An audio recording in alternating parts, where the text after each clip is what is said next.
یزید نے بلایا کہا زین العابدین تمہارے باپ کا قاتل میں نہیں ہوں. حضرت زین العابدین غصے سے لال پیلے ہو گئے. ڈانٹ کے کہتے یزید اپنی بکواس بند کر لے, اگر تو سچا ہے تو میری 4 باتیں مان لے. 4 باتوں میں پہلی, اگر تو حسین کا قاتل نہیں ہے تو جتنے جنگ میں گئے تھے ان سب کو میرے حوالے کر دے, اس لیے کہ اسلام میں قتل کا بدلہ قتل ہوتا, میں ان کے اپنے ہاتھوں سے ماروں گا جنہوں نے میرے باپ کا قتل کیا. دوسری شرط یہ ہے کہ جمعہ ہے, دمشق کی جامع مسجد میں مجھے تقریر کرنے کا موقع دے دے. تیسری شرط یہ ہے کہ میرے باپ کا سر میرے حوالے کر دے تاکہ میں اسے عزت کے ساتھ دفن کر دوں. چوتھی شرط یہ ہے کہ میرا یہ چھوٹا سا جو قافلہ بچا ہے نا اس کو عزت کے ساتھ مدینہ پہنچا. 4 شرطیں رکھی حضرت زین العابدین نے. یزید 3 تو پیچھے والی مان گیا, لیکن سب سے پہلی جو شرط امام نے رکھی تھی نا کہ یزید کو ہمارے حوالے کر دو, سب ہم بدلہ لے لیں گے, وہ نہیں مانا. اس کا مطلب یہ ہے کہ یزید کی جو حمایت کرنے والے لوگ ہیں نا, اللہ کی قسم وہ کبھی سچے نہیں ہو سکتے, کبھی سچے نہیں ہو سکتے. سمجھ رہے, وہ جھوٹے ہیں, یزید جھوٹا ہے. اب سنیں, دمشق کی جامع مسجد آ گئی. جمعہ کے ممبر پہ حضرت زین العابدین کھڑے ہوئے کربلا کی داستان کو رو رو کر جو فضائل اہل بیت پہ زین العابدین نے تقریر کری, اللہ کی قسم پوری مسجد میں ہنگامہ ہو گیا. اور ہنگامہ ہونے کے بعد قریب تھا کہ تختہ پلٹ دیا جاتا یزید کا. یزید نے خطرے کو بھانپ لیا, فوراً مؤذن سے کہا اذان پڑھو, جماعت کھڑی کر دو, ورنہ زین العابدین نے تھوڑا سا وقت اور تقریر کر دی نا تو پھر معاملہ ختم ہو جائے گا. اب زین العابدین نیچے آ گئے, مؤذن اذان پڑھنے لگا. اب مؤذن کہتا ہے اللہ اکبر اللہ اکبر. زین العابدین کہتے بے شک میرا رب بہت بڑا ہے. مؤذن کہتا اشہد ان لا الہ الا اللہ. حضرت امام زین العابدین کہتے بے شک میں بھی گواہی دیتا ہوں اللہ کے علاوہ کوئی عبادت کے لائق نہیں. اب مؤذن کہتا اشہد ان محمد رسول اللہ. جیسے ہی مؤذن نے اشہد ان محمد رسول اللہ کہا ہے, حضرت امام زین العابدین کھڑے ہو گئے. یزید تو للکار کے کہتے یزید ذرا کان کھول کے سن لے, اذان میں جو نام لیا جا رہا ہے یہ تیرے نانا نہیں میرے نانا کا لیا جا رہا ہے. یہ نام جو لیا جا رہا ہے یہ تیرے خاندان نہیں میرے نانا کا لیا جا رہا ہے. اور یزید کان کھول کے سن لے, جب تک دنیا میں اذان باقی ہے تب تک مصطفیٰ کا خاندان باقی رہے گا, تب تک نبی کا خاندان باقی رہے گا.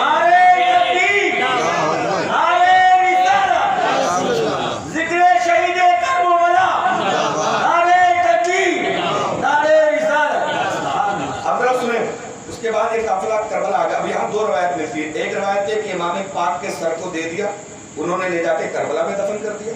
ایک روایت یہ ملتی ہے کہ امام پاک کے سر کو لے کے مدینہ شریف آئے اور حضرت فاطمہ کی قبر مبارک کے بغل میں دفن کیا گیا. خدا بہتر جانے سچائی کیا ہے, لیکن ہم اتنا جانتے ہیں وہ سر پاک جہاں ہے وہیں سے روشنی لٹا رہا ہے. ہاں, جہاں ہے وہیں سے ہمیں برکتیں مل رہی ہیں. اب سنیں, حضرت امام زین العابدین جتنے سال باحیات رہے کربلا کے بعد کبھی انہوں نے ٹھنڈا پانی نہیں پیا. تم تو کربلا کے بعد تو چھوڑو, اسی دن گٹا کٹ مارتے ہو, اسپرائٹ ڈیو فینٹا فلانا ڈماکا. تمہیں یاد آئی کبھی کربلا والوں کی؟ کبھی ٹھنڈا پانی نہیں پیا جب تک باحیات رہے. لوگوں نے پوچھا حضور آپ ٹھنڈا پانی کیوں نہیں پیتے؟ حضرت زین العابدین رونے لگتے, بولے بتاؤ تو صحیح, میں لاکھ کوشش کرتا ہوں کہ ٹھنڈا پانی پی لوں, لیکن اللہ کی قسم جیسے پانی کا پیالہ منہ کو لے جاتا ہوں کربلا کے پیاسوں کی یاد آنے لگتی ہے. کربلا کے پیاسوں کی یاد آنے لگتی, اس لیے ٹھنڈا پانی نہیں پیتا. حضرت زین العابدین نے اس کے بعد کبھی تیز سے ہنسے نہیں, پوری زندگی کربلا کے بعد کبھی آپ ہنسے نہیں زور سے. لوگوں نے پوچھا حضور اتنی بڑی بڑی باتیں ہو جاتی ہیں ہنسنے والی, آپ ہنستے کیوں نہیں؟ حضرت زین العابدین فرماتے ہیں اس کی آنکھوں سے پوچھو جس نے کربلا دیکھا ہو, اور جس نے کربلا دیکھا اس کے چہرے پہ کبھی ہنسی نہیں آ سکتی. میرے بھائی یہ ہے کربلا, ذرا سمجھو تو صحیح. ہمیں تو 11 محرم 10 محرم ختم ہوتا ہے نا, اس کے بعد کتنے لوگ تعزیہ لے کے گئے ہوں گے. ایمانداری سے بتانا 10 محرم کے بعد کوئی گیا اس کی خیریت پوچھنے؟ ایمانداری سے خود سے سوال کرنا. ہم مولوی لوگ اگر سچ کہہ دے تو تمہیں کڑوی لگتی ہے, ہم اگر حق بتا دے تو تمہیں برا لگتا ہے. برا لگے لگ جائے, لیکن ایک بات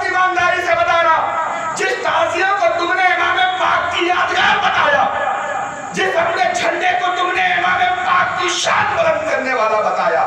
کیا وہ صرف 10 دن؟ اس کے بعد لے جا کے تم اس گندگی میں پھینک کے آؤ جس پہ شہر کا سارا گندا جاتا ہے. کیا جواب دو گے امام پاک کو اگر انہوں نے پوچھ لیا کہ میری محبت صرف 10 دن تھی, اس کے بعد میری یادگار کو تم نے کوڑا بنا دیا؟ ہم نے کربلا میں سور چرتے دیکھا. حاجی قدیر صاحب سور چرتے, اسی نیپال گنج کربلا کی بات کرتا ہوں. کیا جواب دو گے آپ؟ کیا امام پاک کا وہ روزہ جس کو آپ نے بنایا تھا وہ سور چرنے کی جگہ ہے, کتوں کے پیشاب کرنے کی جگہ ہے؟ ٹھیکیدار لوگوں, اللہ کی قسم پیٹ سیدھی کر کے جانا قبر میں, ساری ٹھیکیداری فرشتے مارتے مارتے بھلوانا دینا, تو شبیع الحسن کا نام بدلنا. تمہیں کیا لگتا ہے امامہ باندھنا بڑا آسان ہے, نعرے لگانا بڑا آسان ہے, لیکن کربلا کر کے اور کربلا والوں کی طرح بن کے دکھانا بہت مشکل کام ہے. آپ کو پتا ہوگا نا, پوری دنیا میں ہر مذہب کے لوگوں نے دعویٰ کیا میں نبی ہوں, کسی نے خدا کا دعویٰ کیا میں خدا ہوں, میں بھگوان کا اوتار ہوں, لیکن آج تک کسی دھرم میں ایک بندہ ایسا نہیں پیدا ہوا جو یہ کہے کہ میں حسین ہوں. ایک بندہ نہیں. کیوں معلوم ہے؟ اگر حسین بنے گا تو 17 سال کے بھتیجے کو کٹانا پڑے گا, اگر حسین بنے گا تو 18 سال کے بیٹے کے سینے میں تیر مروانا پڑے گا, اگر حسین بنے گا تو 6 مہینے کے بچے کو گود میں لے کے شہادت کا جام پی کے اپنی نظروں سے دیکھنا پڑے گا. اس لیے سب بننا بڑا آسان ہے, لیکن حسینی بننا بڑا مشکل کام. لیکن آج کل یہی سب سے آسان, بہت آسان. بس آئے حضرت مولانا صاحب برا مت مانیے گا, یہ نام بھی امام پاک کا صحیح نہیں لیتے, غصے کرتے. ہاں غصے کرتے میرے بھائی. اللہ کی قسم, جس نام کو اللہ کے رسول نے جنتی نام بتایا, جس نام کو اللہ نے پوری دنیا سے چھپا کے رکھا, اس نام کو تم بھرے مجمع میں بگاڑتے ہو. کیا جواب دو گے مصطفیٰ جان رحمت کو؟ کیا منہ لے کے جاؤ گے ان کی بارگاہ میں؟ اس لیے میرے بھائی ایک بات یاد رکھنا, جتنی برکت والے امام پاک ہیں اتنی برکت والا ان کے نام پاک بھی ہے. اب سنیں ایک آخری بات. حضرت امام زین العابدین حضرت علی اصغر کی ماں تقریباً 20 سال تک روتی رہی کربلا کے بعد, اور اتنا روئی کہ ان کے چہرے پہ گڈھے پڑ گئے, آنسوؤں کی لائن بن گئی. جب کسی نے پوچھا کہ او علی اصغر کی امی, تم دن بھر دھوپ میں بیٹھی رہتی ہو, کیا سایہ اچھا نہیں لگتا؟ فوراً رونے لگتی اور کہتی میں سائے میں جانے کی کوشش تو کرتی ہوں, لیکن جیسے سائے میں جاتی ہوں نا, علی اصغر کی یاد مجھے بے چین کر دیتی ہے, بے چین کر دیتی ہے. کسی نے جا کے ہرملا سے پوچھا, ہرملا بتا تو صحیح تو نے کیسے مارا تھا علی اصغر کو؟ ان کی ماں آج تک نہیں بھول پائی. ہرملا ظالم نے کہا تھا میں لوگوں کو 1 نوک والا تیر مارتا تھا, لیکن میں نے علی اصغر کو 3 نوک والا تیر مارا تھا, جس تیر سے میں جانوروں کا شکار کرتا ہوں. بتاؤ تو صحیح, اتنا ظلم ہوا ہے کربلا کے بعد اور ہمیں پتہ ہی نہیں کچھ. ہم تو بس نیتا بن گئے اور ہمارا کام ختم. نیتا بننا ضروری ہے, اپنے قوم کی رہنمائی کرنا ضروری ہے, لیکن قوم کی رہنمائی کے ساتھ ساتھ قوم کو تغا دینا بھی بہت بڑا جرم ہے, قوم کو لوٹنا بھی بہت بڑا جرم ہے, مکاری کر کے قوم کو بلیک میل کرنا بھی بہت بڑا جرم ہے. یاد رکھو نبی فرماتے من اذل مسلم فقط اذانی ومن اذانی فقط اذل اللہ. جس نے کسی مسلمان کو تکلیف پہنچائی, نبی فرماتے اس نے مجھے تکلیف پہنچائی, جس نے مجھے تکلیف پہنچائی مصطفیٰ فرماتے اس نے اللہ کو تکلیف پہنچائی. اس لیے ایک چھوٹی سی بات سن لیں. ایک کسائی بکری لے کے جا رہا تھا, حضرت زین العابدین سے ملاقات ہو گئی. پوچھا بتاؤ کہاں جا رہے ہو؟ اس نے کہا حضور میں کسائی ہوں, میرا کام ہے جانوروں کو کاٹ کے گوشت بیچنا, میں وہی کرنے جا رہا ہوں. حضرت زین العابدین نے پوچھا اچھا ایک بات بتاؤ, جانور کاٹنے کی شرطیں جانتے ہو شریعت میں کیا ہے؟ اسلام میں جانور کاٹنے کا طریقہ کیا ہے معلوم ہے تمہیں؟ وہ کہنے لگا حضور مجھے معلوم ہے. حضرت زین العابدین نے کہا بتاؤ کیا ہے؟ کہنے لگا حضور جس جانور کو کاٹنا ہے اس کو پہلے پانی دانا دے دیا جائے, اسے بھوکا پیاسا نہ کاٹا جائے. حضرت زین العابدین کی دونوں آنکھیں برسنے لگی. فرماتے ہیں جس اسلام میں جانور کی کاٹنے کی اتنی اہمیت ہے, اسی اسلام کے ماننے والوں نے کربلا میں میرے گھر والوں کو بھوکا پیاسا مار ڈالا. بتاؤ دوسری شرط کیا ہے؟